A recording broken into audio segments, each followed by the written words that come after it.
Welcome, everyone, and welcome back to the Gold Hoops and God podcast. I am the host, Dr. Guerra, and I'm very excited today to have my dear friend, Belén Morales, here with us today. Belén and I originally met some time ago. This was at the GTU in Berkeley. We had class together back in the day, and I clicked with Belén very quickly. We were navigating a very unique classroom and unique reading materials. Theology is what it is. And so we've been friends ever since. And I'm really glad that they are here today. So, Belén, do you want to introduce yourself a little bit? Yeah, thanks so much for having me. Super happy to be here. As Lauren said, my name is Belén Morales. I use she, they pronouns. I am a Latina queer femme that lives in Oakland, California, the greatest city in the world. I grew up in the Bay. I love the Bay. And I do nonprofit work and am and I volunteer with a few orgs around queer Christians that serve queer Christians or queer people of faith in a variety of ways. So I'll probably talk about that a little later. Amazing. Yes. And so for the podcast, we try to talk about and unpack identity, because Latinx people have so many labels, right? Hispanic, Latinx, and all of these labels, each one of them feels a little bit problematic in its own way, right? And I think a lot of times we, as Latinx folks, get all put into the same pot, right? Like a melting pot idea, when each one of us has a very unique experience. Like growing up in Cuba is very different than growing up in Argentina, or being second generation, third generation. All of those things, all of those factors are really unique and important. So I will invite Belén to tell us a little bit about her background and how she grew up and just your understanding of Latina identity. Yeah, this is such a great topic, and it's so nuanced, and people have a lot of big feelings in all ways about it. And so I grew up, like I mentioned, I grew up here in the Bay. My mom is from Oaxaca, Mexico, and she met my dad in San Francisco in the mid 80s, and he's from El Salvador. So I grew up with kind of those both cultures, though I really was a little bit more exposed to Mexican culture because my mom was doing, of course, most of the caretaking. And growing up in the Bay, there's just hella Mexicans, there's been more Central Americans. Certainly, there's big populations of Central Americans, but California is a very Mexican state. And so I was just kind of more exposed to, my mom made Mexican food. But even my connection to both Salvi and Mexican culture were stunted because of colonization and religion. I grew up Baptist, specifically independent fundamentalist Baptist. There's a whole HBO documentary about it called Let Us Pray. It's harrowing, but that's what I grew up in. Wow. And my mom also grew up Baptist in Oaxaca. So Oh, interesting. I didn't know that. Wow. yeah. Her dad was or the person who raised her was a Baptist preacher. And so, so much of Mexican culture and Latina culture in general is Catholicism. Holidays, just how religion is seeped into the culture. We were cut off from that, like we weren't allowed to do Day of the Dead. We weren't allowed to do, we weren't even allowed to know about the saints. Like, God forbid anybody mention Mary. So I think that kind of particular brand of religion, a very colonized denomination. Well, I don't even say colonized, just white supremacist, honestly, is the root of that particular denomination. Really cut us off from our land, our ancestral practices, which is a project of colonization. So I definitely grew up with some of that. Most of the culture came kind of through food, but a lot of like other practices and certainly typical Mexican and Salvi religious practices were not available to me. Wow, that's so fascinating. Thank you for sharing. So that's really interesting. So an upcoming interview that I'm going to do, this colleague and friend of mine talks about growing up also in a very fundamentalist Baptist setting in Texas. So yeah, I mean, I think there's something there, right? Like, I think there's something there as far as like how faith is presented, how religion is presented. And granted, Roman Catholicism uh, has its problems, obviously, right? Like, it is also colonial. It is also has been imposed in a lot of ways.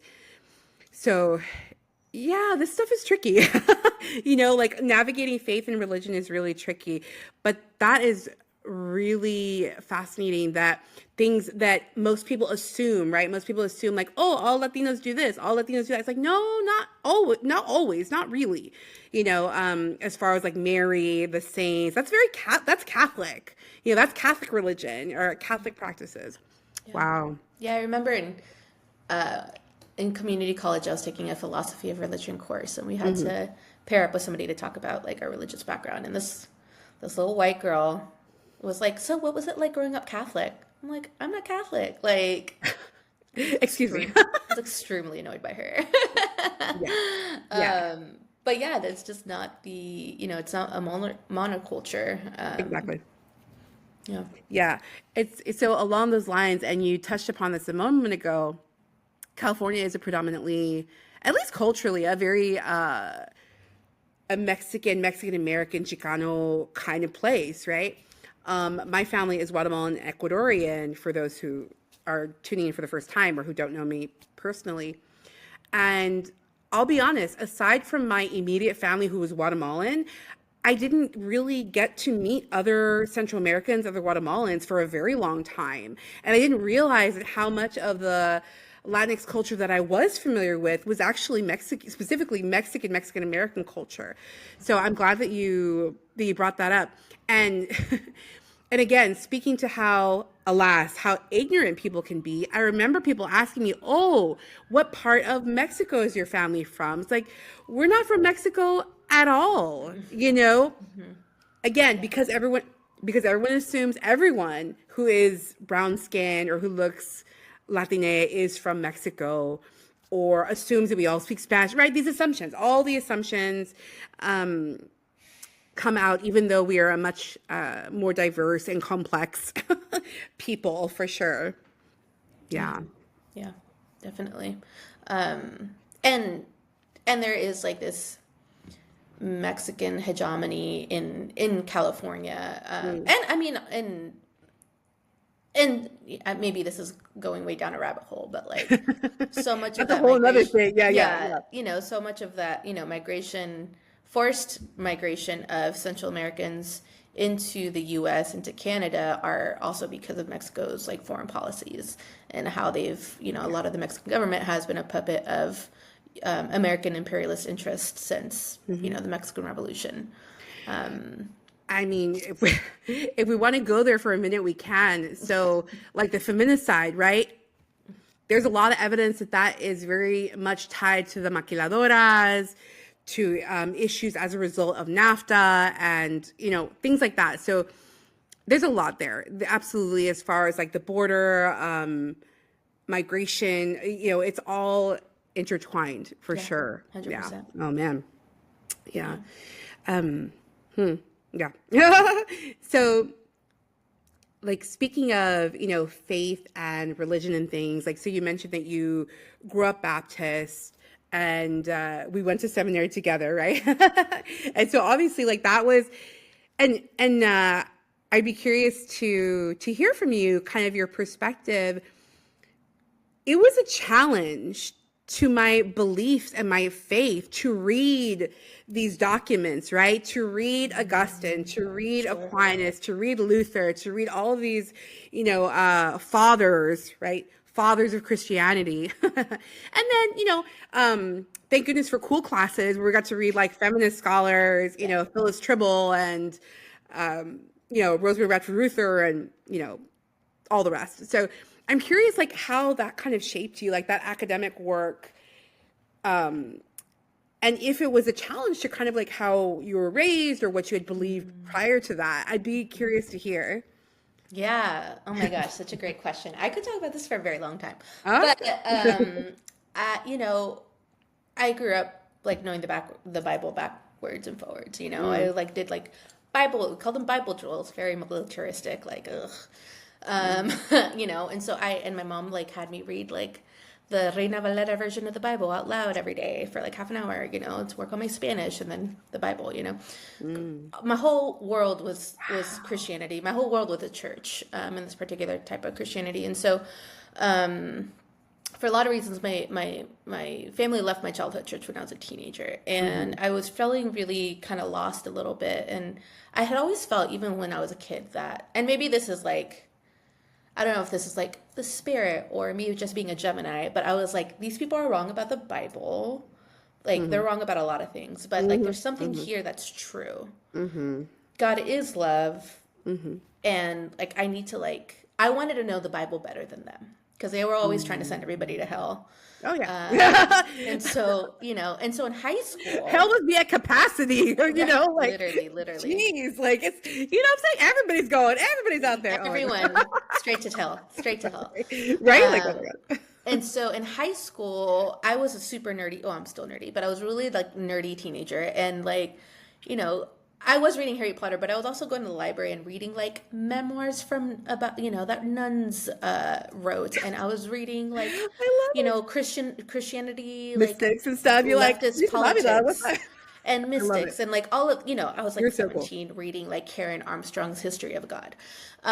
And so I really was You looking at would. religion You from would. like a historical, I know, I was really looking at religion from like a historical perspective too, you Mm, know. mm, She wrote this, Karen Armstrong, one of my favorite religious scholars or historians, wrote this little book called the Bible, and it was about the history of the Bible, because I grew up thinking like the Bible just fell from the sky and of God course. wrote it Yeah. himself, Yeah. and was like, here you Yeah. go, you're welcome. Printed in Uh, English or Spanish or yeah, whatever. Yeah. yep, Yeah.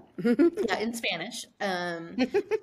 And so when I read that little book, and it's like that big, and I read it, I think I was a senior in high school.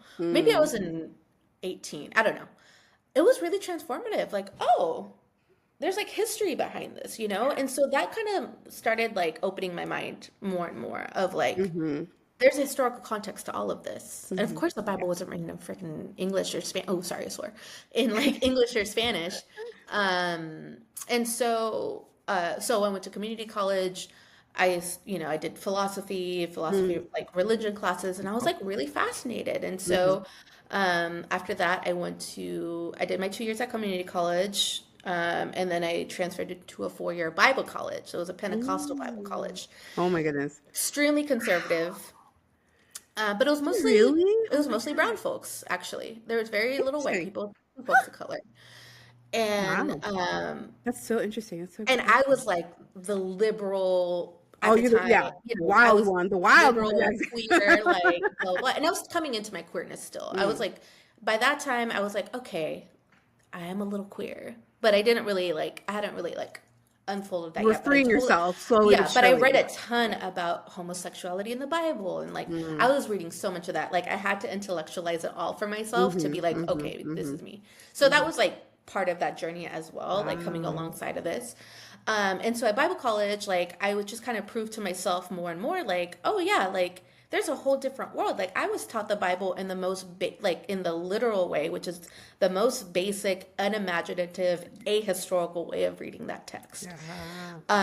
Thankfully, even though it was a conservative school, I had the two Bible professors were Cal graduates, and Oh, they were nice. really, they were great, you know, and they were Cool. still obviously had a conservative bias and bent, but they did teach Mm-hmm. me like the Oh, other stuff, you nice. know, that there's other Fantastic. interpretations, that there's different kinds of biblical critiques, you know, So good. and so then I was like, well, let me go. When I decided to go to grad school, I was like, well, let me go the other way, going to Berkeley, you know, super liberal. Liberal Berkeley. Yep. Yep. Yep. Right. Yep. And so it was interesting because I got kind of like Hotbed of revolution. conservative. Yeah, I got kind of that conservative I background love it. with people of color, and then I went Mhm. to a liberal space that was mostly white. I mean, That's really interesting, we were the right? only two Latinas in the program, you Yes. know? And like Yes. we They were in were different not. programs. You were doing your PhD, I was doing my master's, and Yeah. we like banded We're like, oh my together, God, and another we're the only Latina. ones. Yeah. And Yeah. we were literally the only ones, right? It was Yeah. super white. Yeah. And so when I took that first class, my first class in grad school was queer theology. And to I love me, it. it was like, Thank God I'm not Yeah. crazy. I'm not. And I was That's yeah. for me, it was salvific. Yes. For me, it felt intellectual Ooh, got pursuit, chills. like I saved got my chills. soul, my Yeah. life, my Yeah. sanity. Yeah. Because it was like, not only, It's because liberative, literally. for Mm-hmm. so long, I had Wow. struggled with, is it okay to be queer and Christian? Is it okay to be gay? Is it okay to be lesbian? Is it okay to be non-binary Right. or trans? Right. And then when I got to GTU and I read when I took that queer theology class and read, I'm like, oh my God, queers have always been in the church. We make up the church. What a Mm-hmm. question. What is it? What a silly question. Yeah. We've been here all along, honey. Yeah. Ain't nobody Exactly. gonna kick us out. We are it.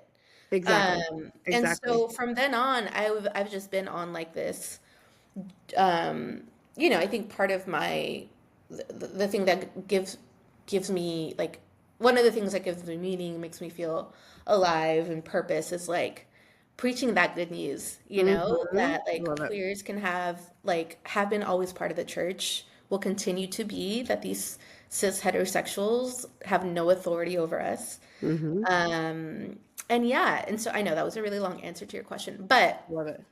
in summation, it was a really it didn't really it challenged some things, certainly. But overall it felt like it was a very salvific experience. I love it. I love it. I love it.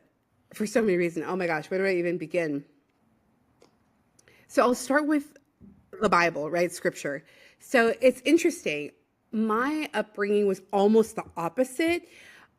We didn't read scripture at home at all. Right. Mm-hmm. Okay. And this came up because when it was time for me to go sign up for confirmation classes, so there's a Roman Catholic church within walking distance of my parents' house, very close by. That's where I did my first communion classes, right? Like it's kind of our local parish. And, they had like a sign up day, like let's say it was like a Saturday morning, come sign up.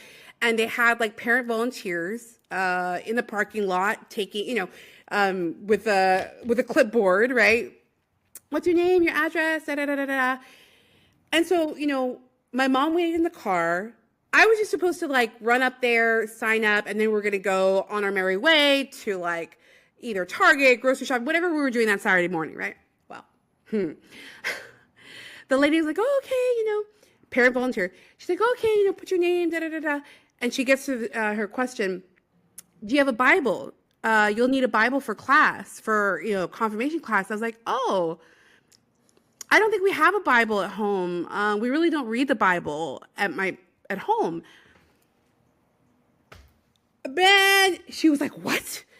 I was like, yeah, I don't know if we do. Like, I can get one. It's kind of like, I can get one if we need it. And she's like, oh no, your family's going to hell. Just like that. Your family's going to hell. How dare they not teach you the word of God? Like, she basically called me like a little Lucifer. She's like, big on. Like, like what the? I was, of course, by this time in tears. I was a little kid. I was a little kid. She's the demon, making She the was little the baby demon cry. too. What's wrong with you? And so like I ran back, right? I ran back to the car. I was like, Mom, I'm a little kid. I'm like, Mom, we're going to hell. She's like, what happened? She's like, what happened? I was like, we don't have a Bible. She's like, oh no. My mom, no, Lauren, don't, no. She's like, don't worry about that. She's straight up, she's like, Lauren, ignore that lady. Don't worry about that. Forget it. She's like, forget it. You're not doing confirmation. She's like, you're not doing confirmation. Forget it. And so funny enough, fast forward, I didn't do my confirmation until I was a freshman in college. And it was RCIA. Loyola Marymount offered RCIA confirmation classes through campus ministry. And that's what I did. Later on, when it was fully something that I decided for myself, right? As an adult, being like, yes, despite it all, right? Despite, the difficulties and challenges and et cetera, I do want to be a confirmed Roman Catholic, right? And so I went through that process. But yeah, the Bible, I mean, those were fighting words. Like, I couldn't believe it. I was like, oh my God. But isn't that pretty typical? From my understanding, a lot of like Catholic households don't have a Bible. Like the Bible is not centered to religious. Catholicism is not, and in Catholicism, biblical, like that. How can I explain this?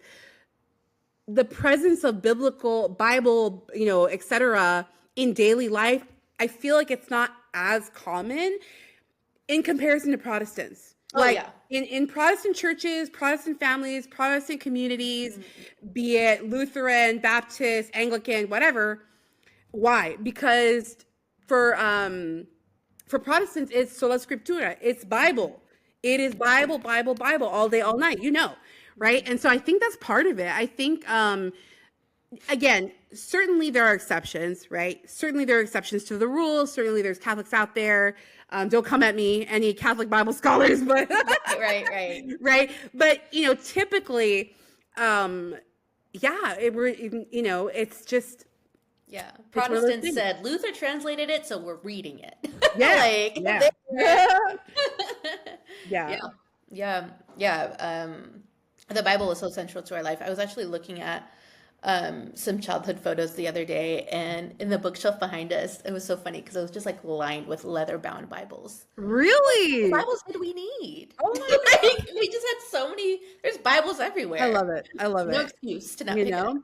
up. Um, and what's interesting too, like even when I've in my teaching, and more so like when I was teaching high school and religion classes, I was like, do y'all know there's different versions? They're like, what? I'm like, uh-huh.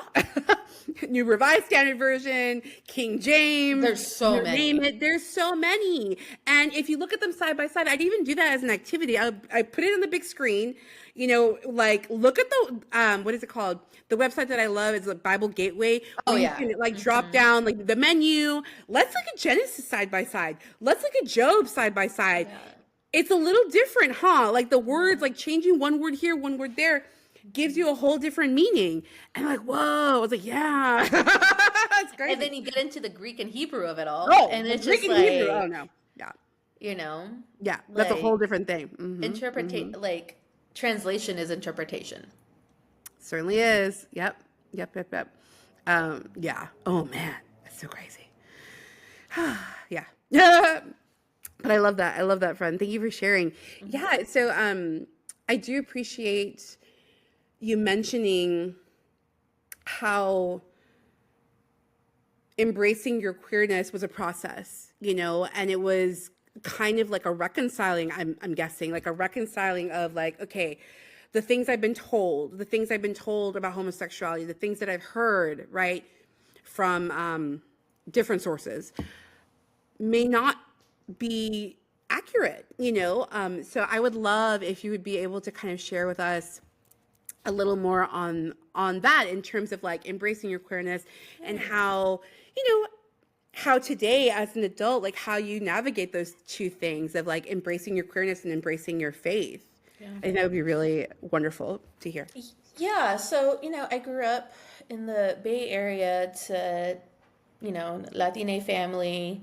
And so homophobia, we just swam in it. It was like the air that we breathed. And transphobia, of course, too. Everything, it was negative, back in the day, it was like, that's gay, like just everything. And it was like, even not only at church, hearing that the homosexuals are reckoned, and I went to church in San Francisco, California. So imagine how mad they were about the gay people. It just goes to show that proximity doesn't mean shit. Oh, sorry, I keep swearing. Proximity doesn't mean anything. Like there's a bunch of We're queer probably people. within a mile of the Castro, but no. Yeah, Like, it didn't matter. Like I was still in my little culty church, like, wow. and even like on TV, right? Like Yes. I watch old episodes of Friends that I used to watch all the time in the 90s. Like the gay panic was super real, or watching like, show Derbez, on Univision, and like just like gay was always a punchline. It was always a Yes, it was. punchline. Yes, I It was one of remember. the Yeah. main punchlines. And so it just felt. I also didn't grow up. I didn't know any queer people. The only gay people I knew on TV was like Ellen, and I was like, that's not me. I don't know her. That's not my life. And so it felt like a very white thing. And so it wasn't until I was an adult, that I started meeting. I had like my first kind of legit group of gay friends when I was in my really early 20s, and most of them were white. But I was like, okay, I volunteered at the Like, all right, LGBTQ yeah. center like as an ally. And I just was like, oh my gosh, I feel so at home here. I feel so Hmm. comfortable There's here. something about it. Yeah. There's something Yeah. Yeah. about Yeah. this, you know, and then Hmm. like being Hmm. around, like it's like exposure. It's like you can't, was it Toni Morrison? Oh, I hope I'm not messing that up. It's like you can't be what you don't see. And it was like I just didn't see it. And then I was like, Right. oh, there are like Mexican They lesbians and exist. like Yeah. lesbians of color and queer people Yeah. of color. And I was like, oh my God, like these are my people. Mm. I'm gay, you know? And it took a really, really long Makes time to sense. get there, you know? Yeah. I came out as bisexual in my early 20s.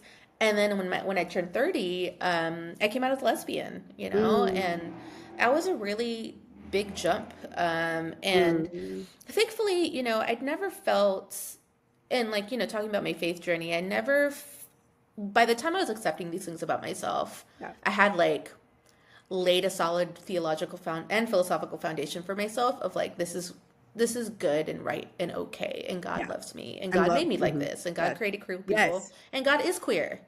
Like God has no gender, God has all genders or no genders. Right. Like Right. God is transgender in that way, you know. I love the Holy Spirit for that reason. Exactly.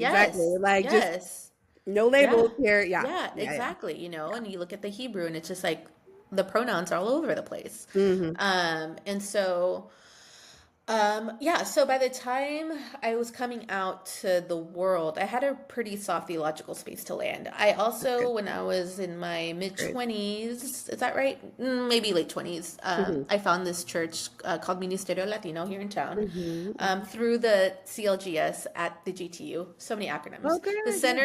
The Center for LGBTQ and Gender Studies is located at the Pacific School of Religion in Hmm. Berkeley. Hmm. And through that, I was a part of the Latine Roundtable of queers doing theological work. And I found the coordinator of that program, Jennifer, she was like, hey, do you know this church called Ministerio Latino? It's like, it's a gay church that's like Spanish speaking. I said, what?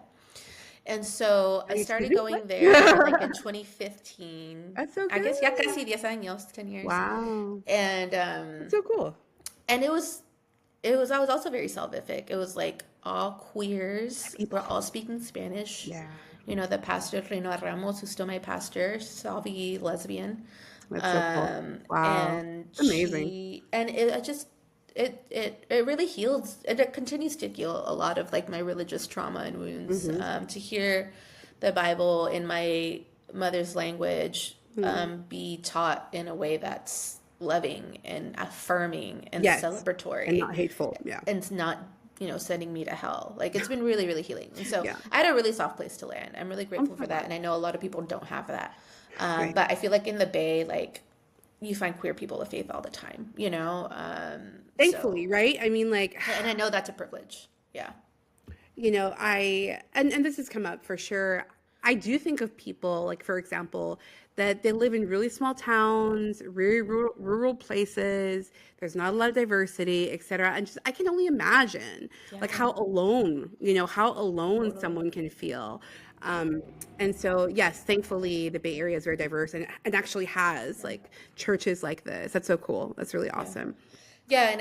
And now it's like, I need to remember, right? Because it's easy to take for granted. Because now it's like, oh, you're still struggling with the whole homosexuality and Christianity? Like, that's so 2001. Like, That's so, you yeah, know, it's still like, like 10 years ago. Exactly. Yeah, you're exactly.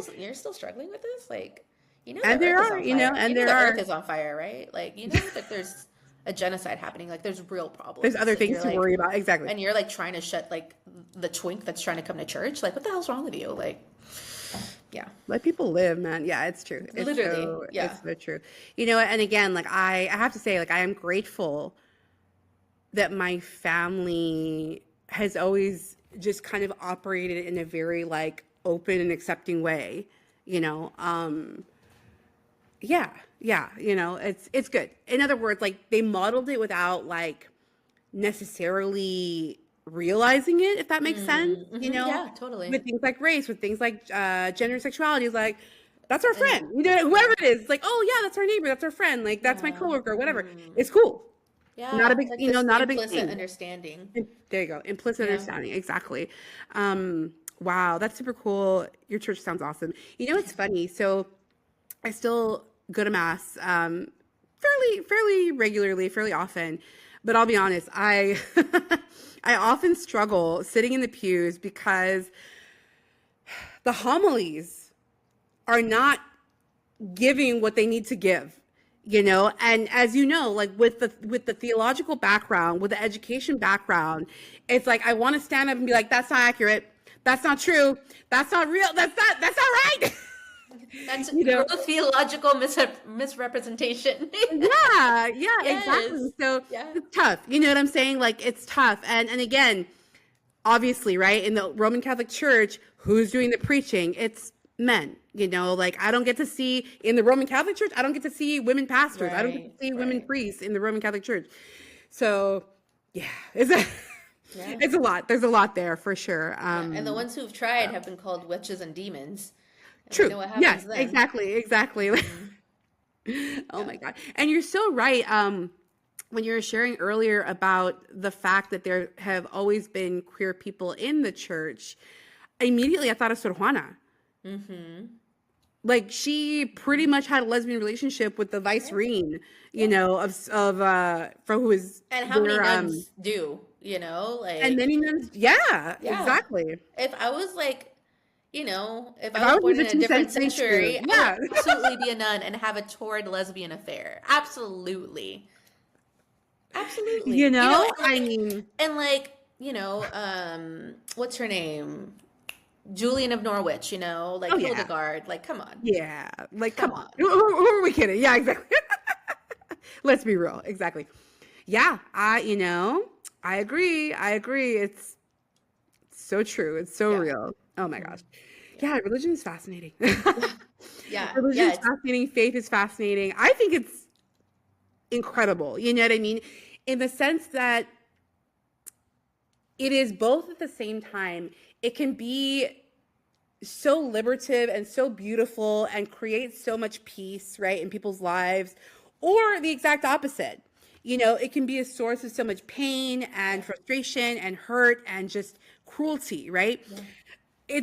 It's wild. You know what I'm saying? It's just Yeah. like, which God do you see? Do you know what I mean? That's It's kind of right. like, which God And do you yeah. believe in? Yeah. And I totally understand the folks, especially the queer people who grew up in the church and Yeah. were like in tremendously traumatized. Sure. I totally understand them being Sure. like, Peace out. I'm out. Yeah. screw Yeah. this, I'm I get it. out. Never talk to me about I this would again. be. I don't want Yeah. to hear about church, Bible, anything. And I totally understand.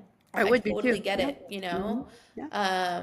I don't think it should be forced on anyone. Because for me, at the end of the day, the Jesus narrative, the resurrection narrative, I find solace in that. I Mm-hmm. find hope in that. I find joy in it. This idea that there's life after death, metaphorically, Yeah.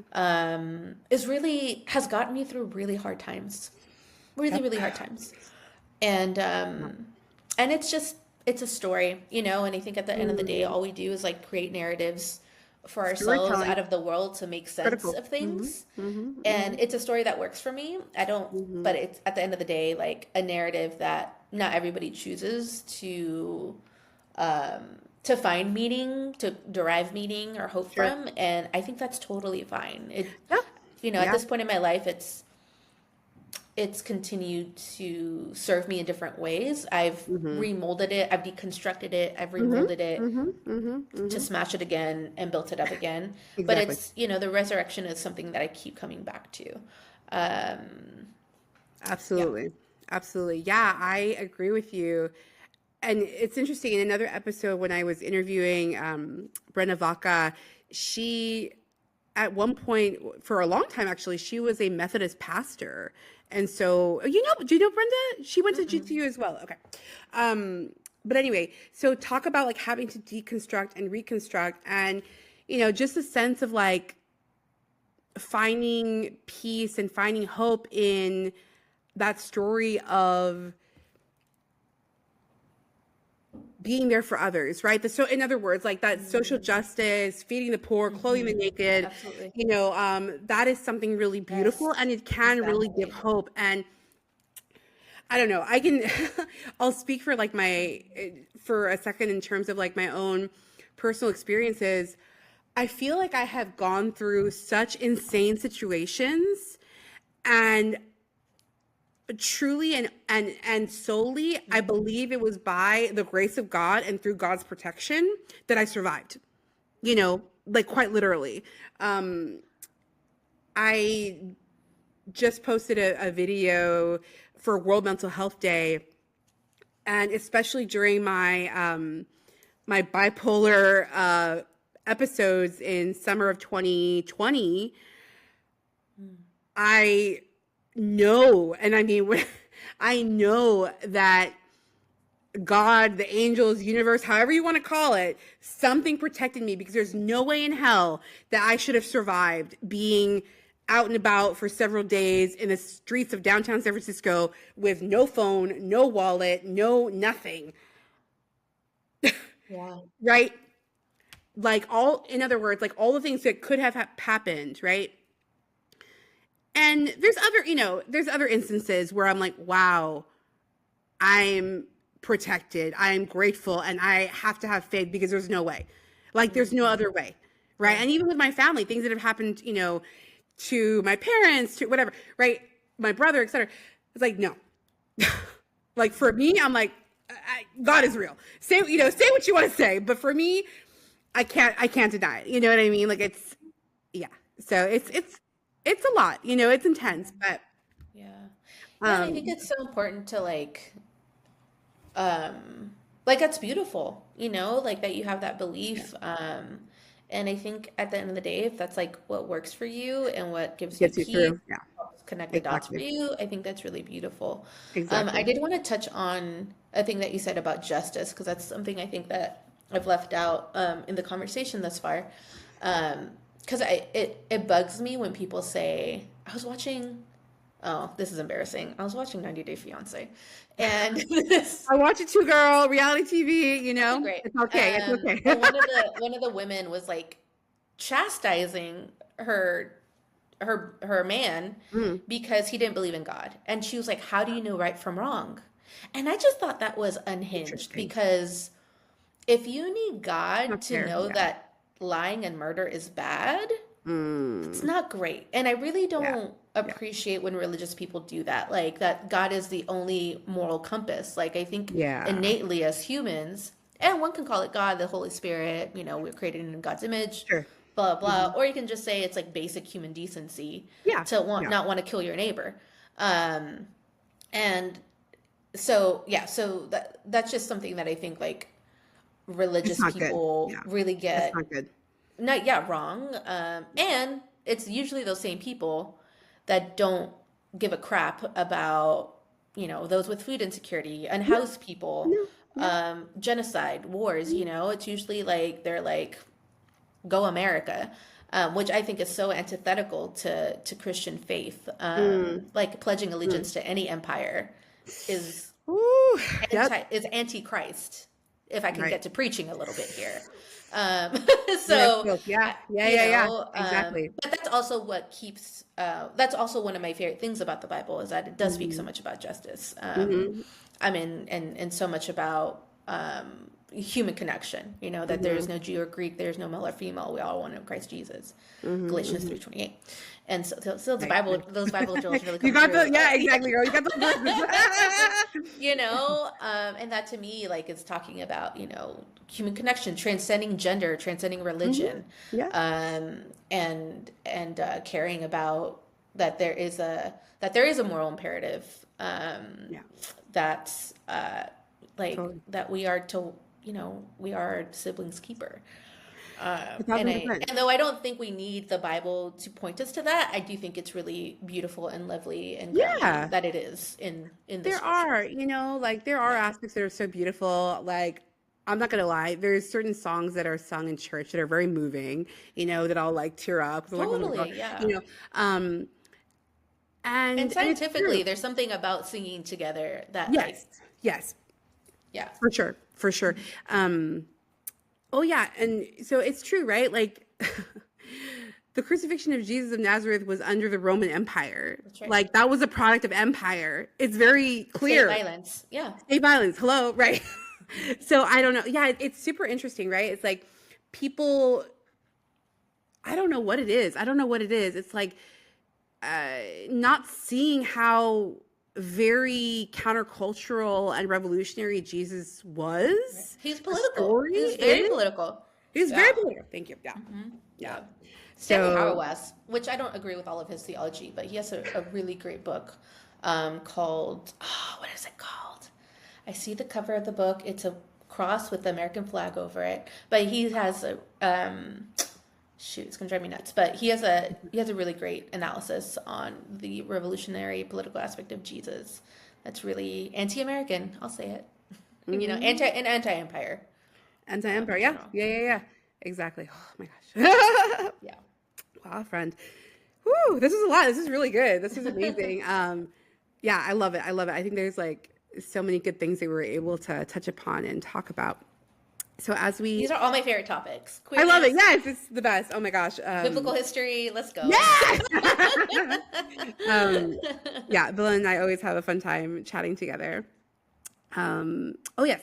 So like as we're wrapping up, so this is a question that I usually close with for the interviews, because I think for so many of us, the journey to adulthood is hard, it's challenging, and I think that there has been this call in terms of like healing, inner child healing, and I hope that this I hope that the podcast can be helpful, inspiring, supportive, etc., for young people, especially. And so I will ask you, what is a piece of advice or something that you wish you had known growing up that you would tell young people today, or kind of reflecting on like little Belén, right? Yeah. Yeah. Great question. I think the first thing I would tell them is to relax. Just relax. I was such an anxious kid. Yeah. And I'm so anxious. Anxiety disorder babies rise up.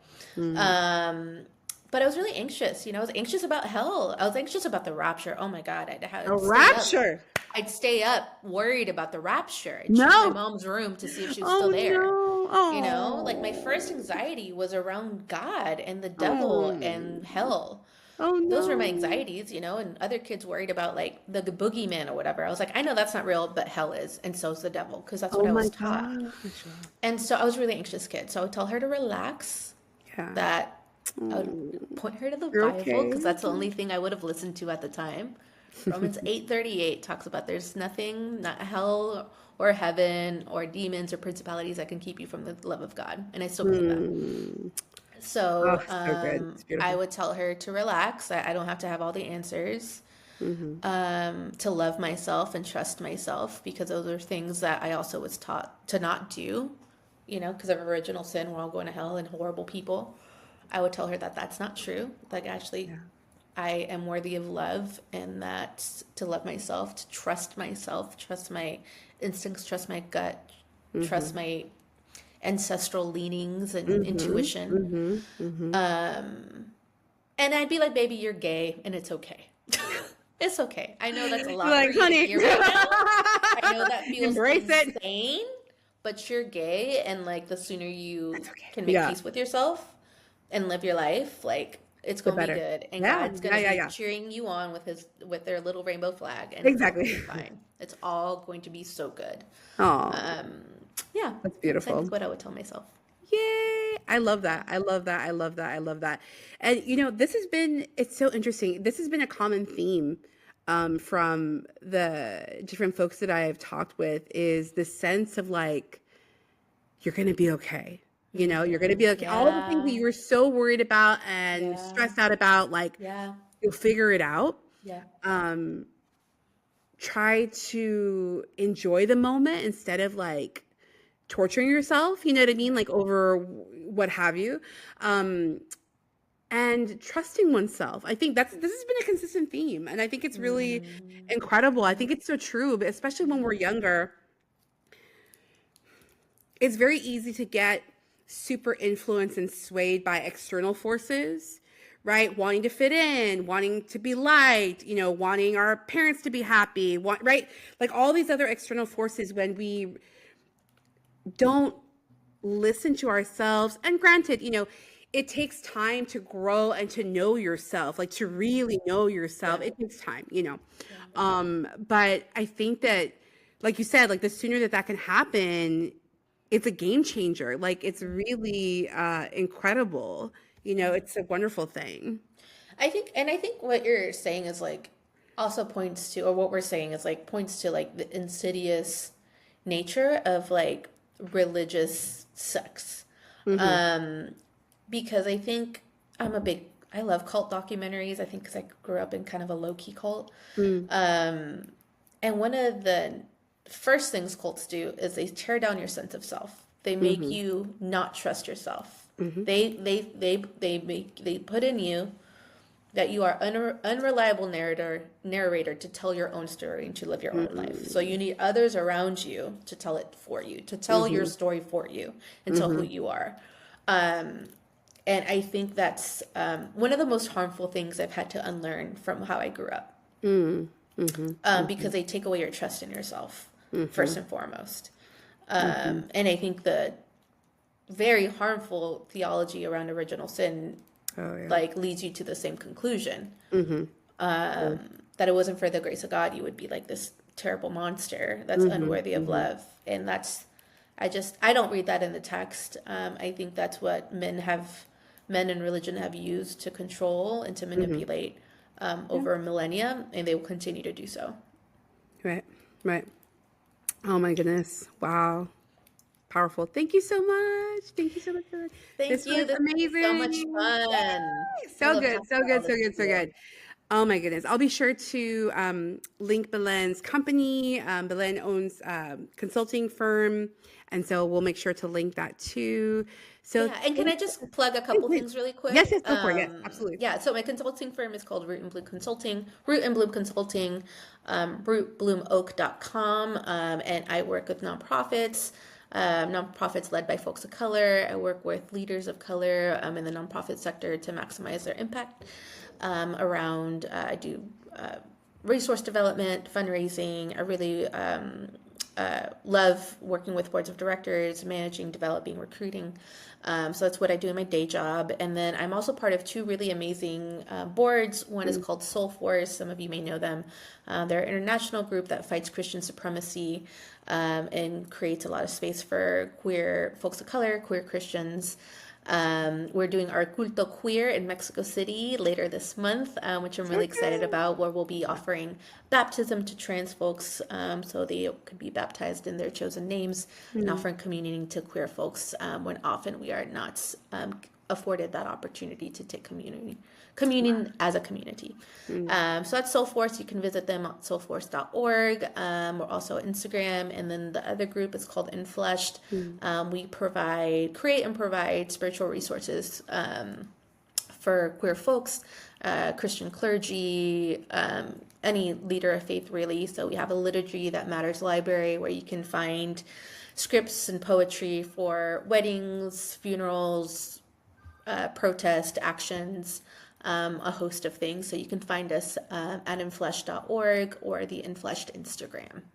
Amazing. So I'll make sure to tag those different organizations. Thank you again, Belén. So, Thank folks, I you. hope you enjoyed this really, really great episode of the podcast. Again, Gold Hoops and God podcast. I'm your host, Dr. Lauren Guerra. You can find us on YouTube for a video of this amazing interview. You can stream the podcast wherever you hear your podcasts, including Apple Podcasts, Spotify, you name it, you'll find us there. Okay. I have an Instagram, goldhoops_God, and Facebook page. We got it all. So engage with me, send me a message. Thank you for being here. Bye, everyone. Thank you, Belén. Bye. Thank you. Bye. Take